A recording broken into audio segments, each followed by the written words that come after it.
Okay, then we have, so there is a like now more comparison about security and privacy over there. Are they opposing forces to each other, or they are same? They are different, but they are correlated to each other.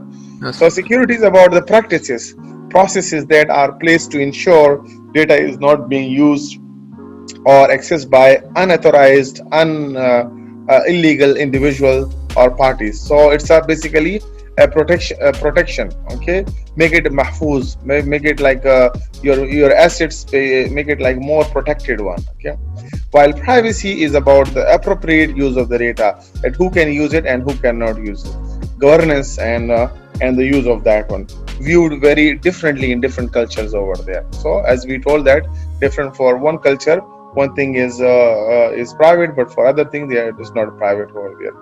So security is necessary but not sufficient for addressing the privacy. Sometimes if things are secure, it doesn't mean the privacy has been achieved. So privacy has the different paradigms and security has a different paradigms.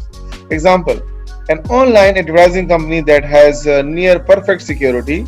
If there is an online company, for example eBay or some or Facebook, they have very good security system, but shares the information it to track about the consumer with the third parties without the consent. Just like the Facebook, Mark Zuckerberg, he shared the informations with the for political reason and all the of the to the government people or some other agencies, or even sometimes Facebook, they sell your data to to the marketing people, to the companies over there, and then you receive informations from them. They use your data, your mobile phone, or your even sometime you receive sponsored post over there, sponsored or promoted tweets over there.